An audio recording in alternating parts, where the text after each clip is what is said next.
evening, Aaron Vanoy, Planning and Development Services. I'm your pinch hitter tonight for John James, who strategically decided to go on vacation. So I'll go over our development services and building permits, planning, and GIS group.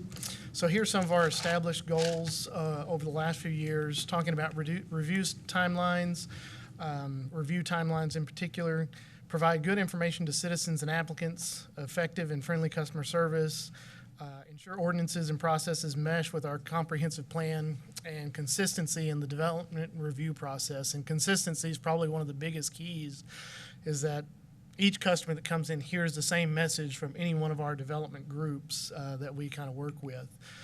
So one thing that the City Council invested in about 5 to 6 years ago was some plan review software to help us with efficiency and to help us with what's going on in our development review. And so we have been running any kind of project we can through our review software because it gets it out to our review teams all at the same time.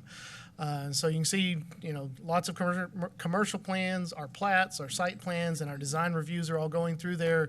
Our residential plans are all going through there now, and even our engineering services has started taking advantage of this and doing all their infrastructure reviews in there, as new streets, new water lines, new sewer lines and stuff, and things that are going in there. And they're able to see and say, hey, engineer A, we need to change this because of elevation or something. And so it's really working well. The local engineers and even our groups statewide like this software. They're getting used to it. It's easy communication with the reviewers, and it gets directly to whoever made that comment, not just somebody in the department. It gets back to that reviewer specifically. So some of our stuff over the last few years, commercial plan review, one of the things that we track is how fast are we doing those reviews. Our standard is a 21 calendar day review timeline. In 2021, we were down to 6 days. So within 6 days, those applicants either got a permit or comments back saying we need changes on sheet 2 or sheet 3. And then the second review, the average review for after submissions is 5 days. And so usually within 11 calendar days, a person that's doing a commercial structure, which sometimes can be big, sometimes can be just minor things, within 11 days, they should be getting that permit. And so on the development services side, we track the timelines and we try to encourage our reviewers to let's keep up with the timelines and keep going. And so we think we've done really well on commercial review. The next slide is our residential. Residential really just started in 2020 as far as going into project docs, and then we started getting more and more projects in there. Of course, 2020 was a very high year for residential single-family projects, and you can see how high that number was, 726. That was because one project called Creek 27 had about 250 units that were reviewed as single-family residential, but really, kind of in reality, they're detached apartments. This year, we're probably going to be between that 283 and that 333 number for single-family units. We've done about 99 so far. Our average review time is 2.35 days. And that is very, very quick. If you look at some of the other cities around, Abilene is at 10 days for residential. Midland, Odessa is at 15. And I'm sure some of y'all have heard other places that are even higher than that. So our staff is really doing well. You can see our planning timelines are staying strong. Our engineering services, even with the software, has helped them get it into a format that they can see and understand and make comments quickly. And so they're able to see that as a benefit to them. So we're excited that they're able to use that software as well. We have increased in our consultations and DRCs, and I think this is really critical because this is where we try to talk with the applicants before they even submit something and try to get them through not only the process, but what's really required and what the real timelines are going to be. And I think that has really improved our review timeline because we're talking to them ahead of time instead of just getting some sheets of paper or some plans and they really don't know what they turned in, and then it's taken review after review after review. And that's even helped with our our engineering services who speak for water utilities and operations. So if they see, hey, there's a lift station that's got full capacity, they get to talk to them here before somebody submits something and say, hey, we've got to find a way to solve that lift station, or hey, that road's undersized, or whatever it may be. And so that's really critical that we get all those departments together and talk to those folks about what not only the challenges are, but what are solutions to help people to get through those processes. Some of our plan and ordinances updates, there was this last year a expansion, particularly to the west and northwest of the Central Business District, over towards Abe and Cohenheim, kind of a little bit to the west of the Central City District.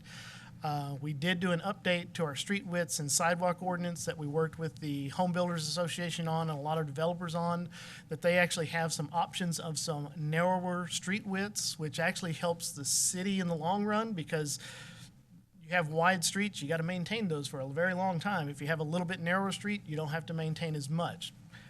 At least the developer now has some options, where before they were kind of tied into certain things. In progress here soon, y'all are going to see the Interstate Highway Thoroughfare Plan Amendment, particularly for the north part of our town, that we've been working with TxDOT, that they have a kind of an approved plan, and so we're going to bring that forward, as well as a Downtown Historic District overlay. We stop right there. Yes, Why ma'am. is there such a delay? That was supposed to have been brought to council for approval in May. Which one, ma'am? The Downtown Historic District overlay. I'm not 100% sure I know the answer to that. I know that we were making sure that we did proper noticing, but I'm not sure if I know the 100% answer of why it was delayed. Okay.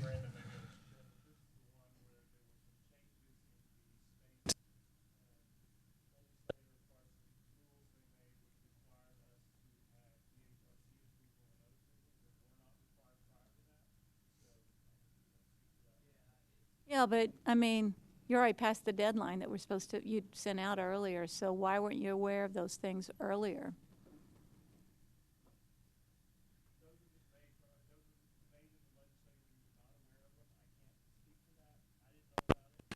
When we found out, we wanted to make sure that those guidelines are covered. If we approve something without following those, then it could bite us later. So we agree, we would like it happening sooner than not, but that's the only way we could get it done and make sure it was all done properly.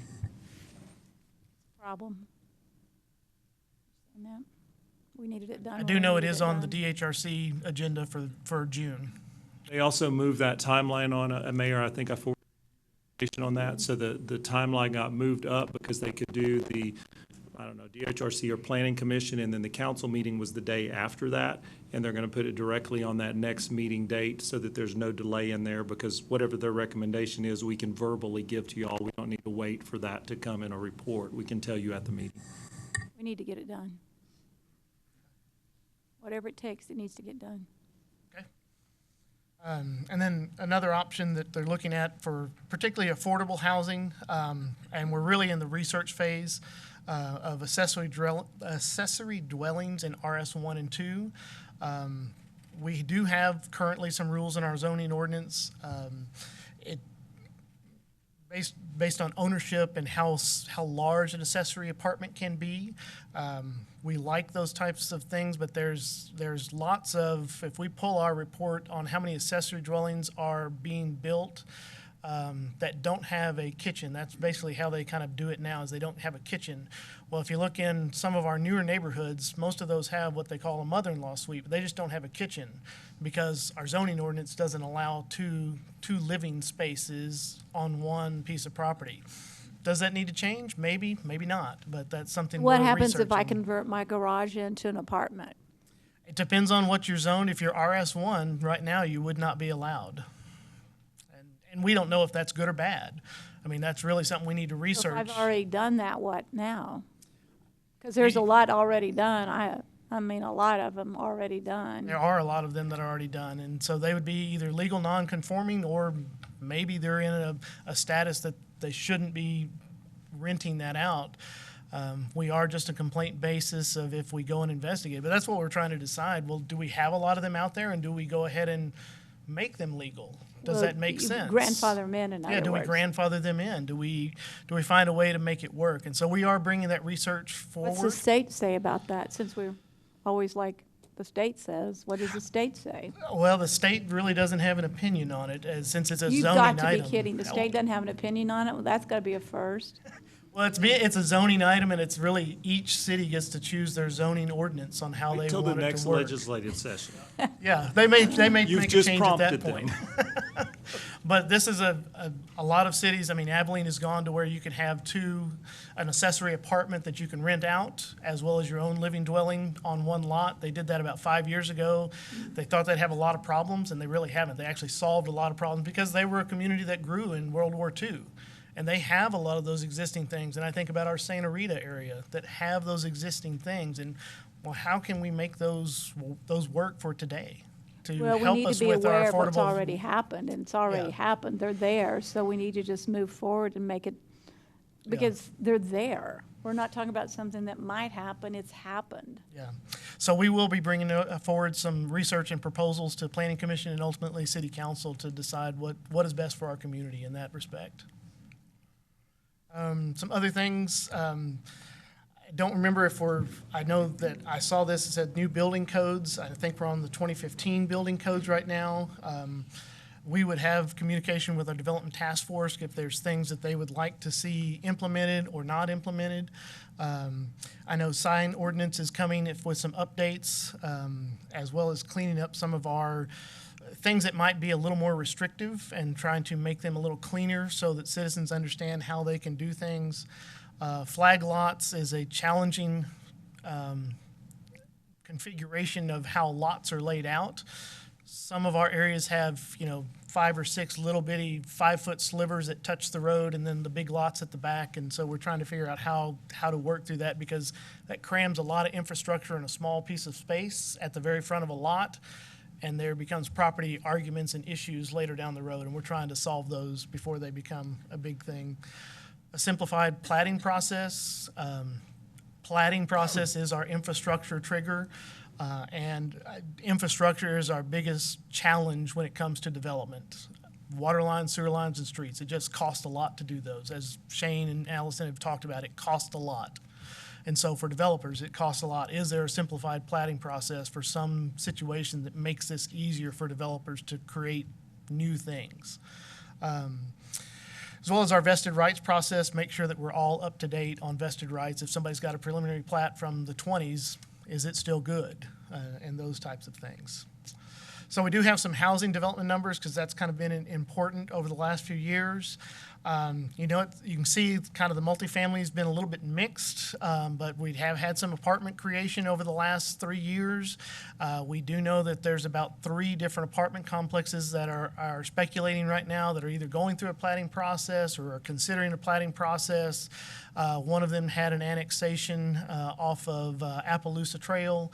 They're looking at about, 87 units out there. And so we have some more multifamily that'll be coming in. Where's Wolf Creek on there? Wolf Creek, Is that 2022 that they got their occupancy? well, they're getting their occupancy now, but I believe they permitted in 2018 or 2019. I think it was no, 2019 no. is when they secured their permit to build. Yeah. But they have started getting occupancy now. The first, Right. I think, 15 buildings have certificate of occupancies, is the last count I had. And so those, When do we include them? So if they got their permit, still it doesn't reflect it in here, because you have Creek 27 and you have Wolf Creek, which the combination of those two would be over 400 units. right, and this is when the permit is actually issued. So we issued the permit, not when they received their certificate of occupancy.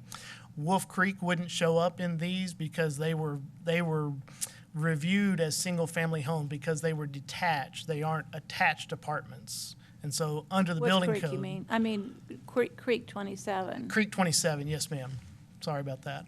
But Wolf Creek, I believe they permitted in 2019 because it was right at the beginning of COVID, and they were trying to decide if they were going to move forward or not.